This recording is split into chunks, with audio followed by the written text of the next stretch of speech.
උසස් පෙළ ප්‍රතිඵල ගත්තාම ඒවැ මේ අසමත් සිසුන් ඇත්තටම නැහැ. ආර්ථික විද්‍යාව කියලා කියන්නේ වාණිජ්‍ය විෂය ධාරාවේ වැදගත්ම විෂය. දිවයිනේ ප්‍රථමයා සහ දිස්ත්‍රික් සාමර්ථ්‍ය රාශියක් මේ වෙනකොට අපිට බිහි කර ගන්න පුළුවන් වෙලා තියෙනවා.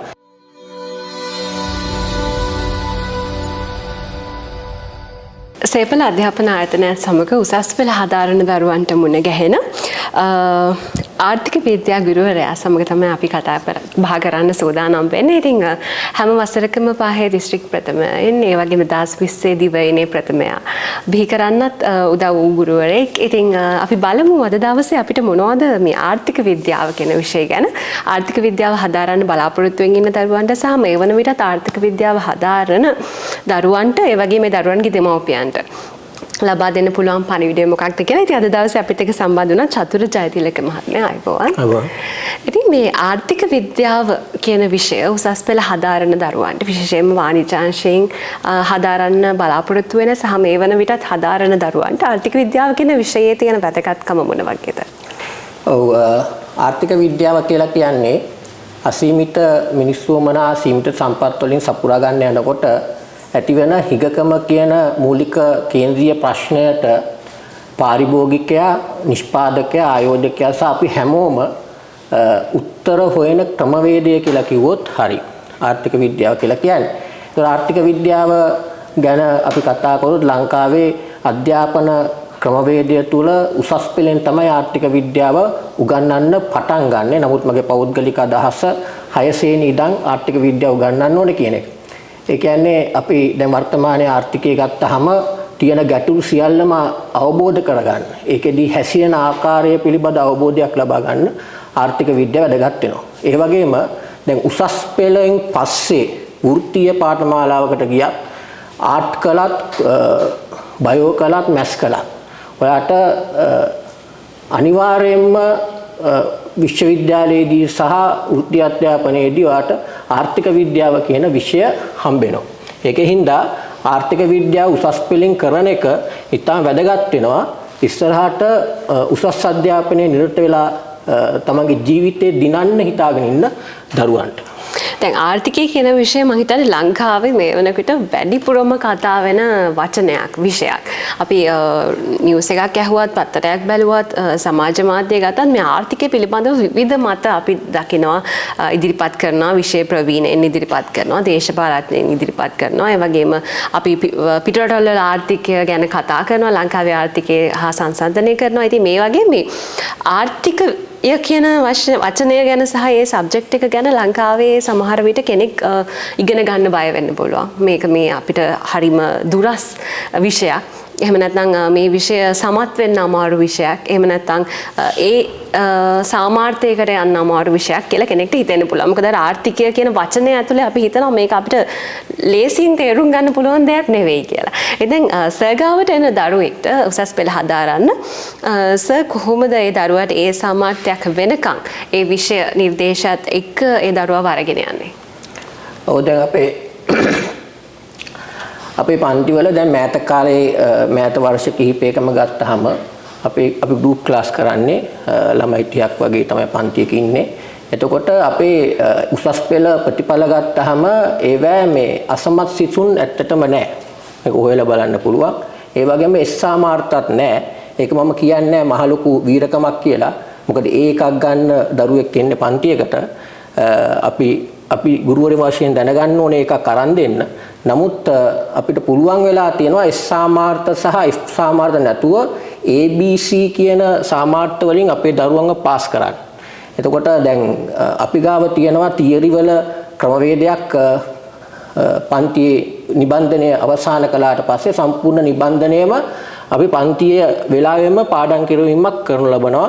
ඒ වගේම මේ පාඩමට අදාළව අපි ටෙස්ට් එකක් දෙනවා. ඊට පස්සේ ගත්තාම රිවිෂන් එකේ අපි අවුරුදු 20ක ප්‍රශ්න පත්‍ර සාකච්ඡා කිරීමක් කරනු ලබනවා. ඊට අමතරව පේපර් ක්ලාස් එකක් කරනවා.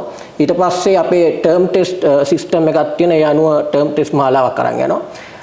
ඒ විදිහට ගත්තාම මේ විශාල කැපකිරීමක් ගුරුවරයා සහ ශිෂ්‍යයා අතර තියෙන සම්බන්ධතාවයක් මත ඒ කියන්නේ අපි දෙගොල්ලම මං විතරක් නෙමෙයි මගේ දරුවොත් මාත් දෙගොල්ලොම එකතු වෙලා ගත ජයග්‍රහණයක් වශයෙන් ගන්න පුළුවන් අර S සාමාර්ථ සහ F සාමාර්ථ නැතුව ABC වලින් ප්‍රතිපලාව එක. ඊට අමතරව ගත්තාම දිවයිනේ ප්‍රථමයා සහ දිස්ත්‍රික් සාමාර්ථ රාශියක් මේ වෙනකොට අපිට බිහි කර ගන්න පුළුවන් වෙලා තියෙනවා. ඉතින් අපේ අර ක්‍රමවේදය තුලට අපේ දරුවෝ අනුගත වෙන අපේ ක්ලාස් එකකට ආවහම එතකොට මේ අනිවාර්යයෙන්ම පොදු රිසල්ට් එකකට යන්න පුළුවන්. හරි මේ ආර්ථික විද්‍යාව කියලා කියන්නේ දැන් අපි සමහර විෂයන් තියෙනවා හරිම ප්‍රායෝගික විෂයන්. සමහර විෂයන් තියෙනවා අපි ගොඩක් පාඩම් කරන්න ඕනි. සහ ගොඩක් කියවන්න ඕනි, ගොඩක් ලියන්න ඕනි. ඉතින් ආර්ථික විද්‍යාව කියලා කියන්නේ මොන වගේ විෂයක්ද? සහ දැන් අපි වැඩිපුර පාඩම් කරන්න අකමැති දරුවෙක් කියලා හිතමු අපි ටිකක් පාසලේදී වුණත් වැඩිපුර පාඩම් කරන්න පෙළඹෙන්නේ නැති දරුවෙක්ට ආර්ථික විද්‍යාව විෂයෙන් සමත් වෙන්න පුළුවන්ද? දැන් අවුරුදු 18ක මේ අපේ වෘත්තීය අධ්‍යක්ීම් තුළ අපිට විවිධ සමාජ ස්තරවල දරුවෝ ඇවිල්ලා තියෙනවා. ඒ කියන්නේ විවිධ පාසල්වල, විවිධ සමාජ පන්තිවල, ඊට පස්සේ මුරණ්ඩු ළමයි, හොද්දට වැඩ කරන ළමයි, අවංක ළමයි, නැති ළමයි, විවිධාකාරයෙන් ළමයි අපේ පන්තිවල අපිට මුණ ගැහිලා තියෙනවා.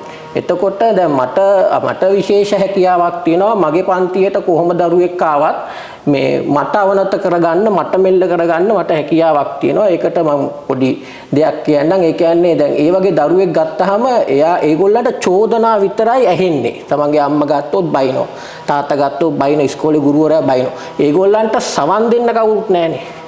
හරි. ඉතින් ඒ පන්තියට ආවට පස්සේ අපි මේ ළමයාට සවන් දුන්නොත් පුංචි දෙයක් හරි ගියාම ඒක මහ ලොකුවට අගය කළොත් ඒ දරුවා අපි කියන දේ අහනවා. මම කරන්නේ ඕනෙම දරුවෙක් පන්තියට ආවොත් මම එයා පිළිබඳ පුද්ගලික අවධානය යොමු කරලා ඒ දරුවව මේ මගේ ග්‍රහණයට ගන්න ක්‍රමවේදයක් තියෙන එක මෙහෙම කියන්න බෑ. ඒක පන්තියේ රහස්. ඔව්. එහෙම කියන්න බෑ. එතකොට ඒ විදියට ළමයා අනුගත වෙනවා. ඇත්තටම ගත්තොත් ළමයාත් මාත් අතර ගිවිසුම්ගත වීමක් තමයි සිද්ධ වෙන්නේ. එතකොට දැන් උදාහරණයක් වශයෙන් ගත්තොත් ඇත්තටම ළමයි ට්‍රැක් එක පනින්නේ ජීවිතය ගැන දන්නේ නැති නිසා. පිරිමි ළමයෙක් නම් ගත්තොත් එහෙම එයාගේ අනාගතේ ඔයා තාත්තා කෙනෙක් වෙන්න ඉන්නවා, ගයක් හදන්න තියෙනවා, ඔයාගේ විවාහය ඔයාගේ සල්ලි වලින් කරන්න වෙන්නේ, ඔයාට දරුවෝ ලැබෙනවා, ඒ දරුවන් හොඳ පාසලකට දාන්න ඕනේ. මෙන්න මේක හරියට ළමයාගේ ඔළුවට දැම්මොත් ළමයා එයාගේ අරමුණ හදා ගන්නවා. කවුරුත් කියන්න ඕනේ නැහැ එයාගේ ආර්ථිකය කියාව කොහොමද නිර්මාණය කරගන්න කියන එක ළමයා හිතනවා. ඊට පස්සේ හවස ගෙදර ගිහිල්ලා හිතලා ඊට පස්සේ එයාගේ ගමන යන්න මාව උදව් කරගන්නවා. මාව එයාගේ සගයෙක් බවට පත් කරගන්නවා, යාළුවෙක් බවට පත් කරගන්නවා, උදව්කරුවෙක් බවට පත් කරගන්නවා. අන්නේ සිස්ටම් එකකට තමයි මම ළමයාත් එක්ක වැඩ කරන්නේ. ඉතින් හරි ආදරණීය පන්තියක් ලෙස අවුරුදු දෙක ගෙවෙනවා. ඒ වගේම ප්‍රතිඵලයක් ඉතා හොඳින් ලැබෙනවා. හරි දැන් අපි ගොඩක් වෙලාවට පාසල් වල ඇත්තටම ඔබ කිව්වත් වගේ ටිකක් මුරණ්ඩු ටිකක් ඇක්ටර ළමයි ටිකක් තමයි වාණිජ්‍ය විෂය ධාරාවට යන්නේ. සමහර ලාවට අර ගණිතයටත් අකමැති. එතකොට කලාව කරන්නත් බැරි. සමහර ලාවට අපි එහෙම කට්ටියක් තමයි දකින්නේ මේ වාණිජ්‍ය විෂයත් එක්ක ඉන්නවා වැඩිපුරම පිරිමි ළමයි. අපි දකින්නේ වාණිජ්‍ය විෂයට යොමු වෙනවා. ඉතින් ඒ කියන්නේ ඔබ කියන්නේ ඔබ සතුව තියෙනවා ක්‍රමවේදයක් මේ හැම දරුවෙක්ටම මොන විදිහේ දරුවෙක් ඔබ ළඟට ආවත් ඒ දරුවට ඒ සාමාර්ථයක් ලබා දෙන්න. එහෙම නැත්නම් ABC සාමාර්ථයක්, විශ්වවිද්‍යාල ප්‍රවේශයක්, එහෙම නැත්නම් අනාගතේ හොඳ රැකියාවක් ලබා ගන්න අනිතාලම ලබා දෙන්න ඔබට හැකියාව තියෙනවා කියන එක. ඔයා විශ්වාස ගන්න පන්තියේ ළමයි 30 දෙනෙක් ඉන්නවනේ 30 දෙනාගේම නම් මම දන්නවා. ඒ දරුවෝගේ මට්ටම මම දන්නවා. ඒ ළමයාව ඉන්ඩිවිජුවලි ටෙස්ට් එකක් දුන්නාම ඒක අරගෙන එයාත් එක්ක කතා කරනවා. හරි එයාගේ මොන පාඩම් ඒකකද අඩුද කියන දැනුම අඩුයිද කියන කාරණේ පිළිබඳව එයාත් එක්ක සාකච්ඡා කරනවා. එයාට මොකද්ද වෙන්න ඕන දේ, මගෙන් වෙන්න ඕන දේ මොකද්ද, මොනවද අහගන්න ඕනේ කියන එක පුද්ගලිකව අවධානය යොමු කරලා කටයුතු කරනවා. ඒ තුල තමයි අර ළමයාත් එක්ක සම්බන්ධතාවයක් ඇති කරගෙන අම්මට වඩා තාත්තට වඩා අර බනින් නැති යාළුවෙක් වෙච්ච ගුරුවරයෙක් ලඟ වුණාට පස්සේ එකතු වෙලා වැඩ කරන්න දරුවෝ හරි කැමති. එතකොට හොඳ ප්‍රතිඵලයකට යන්න පුළුවන් වෙනවා. සහර දැන් ගොඩක් වෙලාවට රැල්ලට අපි දැන් මාස් ක්ලාසස් වලට එහෙම නැත්නම් 100 200 නෙවෙයි 1000 2000 3000 ඉන්න පන්ති වලට සමහරලාට අපි දකිනවා රැල්ලට ළමයි යනවා. ඉතින් අර ඒ යන වෙලාවට සමහරලාවට ඇත්තටම ඒ ගුරුවරු ඒ දරුවාගේ මොකක්ද පාසලවත් මොකක්ද ඒ අධ්‍යාපන රටාවවත් ඒ ළමයා ග්‍රහණය කරගන්න විදිහවත් එහෙම දන්නේ නැහැ. ඉතින් ඇත්තටම දෙමව්පියෝ මේ වෙලාවේ අපිව බලනවා නම් තමන්ගේ දරුවාගේ මට්ටම ඔබ දන්නවනේ. ඔබේ දරුවා ටිකක් පස්සෙන් ඉන්න ඕනි දරුවෙක්ද ටිකක් අපි කියන්නේ තල්ලුව දෙන්න ඕනි දරුවෙක්ද හැම වෙලේම ගයිඩ් කරන්න ඕනි දරුවෙක් නම් මං හිතන්නේ සේපල අධ්‍යාපන ආයතනය ඒකට ඉතාමත්ම ගැළපෙන අධ්‍යාපන ආයතනයක්. මොකද ගොඩක් වෙලාවට දරුවාගේ විනය, දරුවාගේ පාඩම් රටාව, දරුවාගේ ප්‍රතිඵල ඒ විතරක් නෙවෙයි දරුවා සහ ගුරුවරයා අතර තියෙන සම්බන්ධය අර කිව්වා වගේ ඉතාමත්ම හොඳින් ක්‍රියාත්මක වෙන අධ්‍යාපන ආයතනයක් සේපල අධ්‍යාපන ආයතනය. ඉතින් එහිදී ඔබට පුළුවන්කම තියෙනවා චතුර චෛතීලක ගුරු මහත්මයා වගේ තවත් ගුරුවරු බොහොමයක් ඉන්නවා. ඉතින් අර කිව්වත් වගේ මේ දරුවා ගුරුවරයා සහ දෙමව්පියන් කියන ඒ කොටස තුනම එකතු වෙන්න අවශ්‍යයි හොඳ ප්‍රතිඵලයකට යන්න. ඉතින් ඒ නිසා මම හිතන්නේ ඒ සඳහා අර ගුරුවරයාගෙන් ලැබෙන දැනුම පමණක් ප්‍රමාණවත් නැහැ කියන එක තමයි මම හිතන්නේ අපිට දැනගන්න ලැබුණේ. මොකද ගුරුවරයා දරුවා අතර තියෙන සහසම්බන්ධයත් ඉතාම වැදගත්. ඉතින් අපිට අවසාන වශයෙන් කියන්න දැන් දරුවෙක් ආර්ථික විද්‍යාව වගේ විෂයක් හදාරන එකෙන් අනාගතයේ දැන් අපි ගොඩක් වෙලාවට දරුවෝ අද කාලේ තියෙන ප්‍රවණතාවයක් තමයි මේ උසස් පෙළ සමත් වීම කියන එක විතරයි දරුවෝ හිතන්නේ.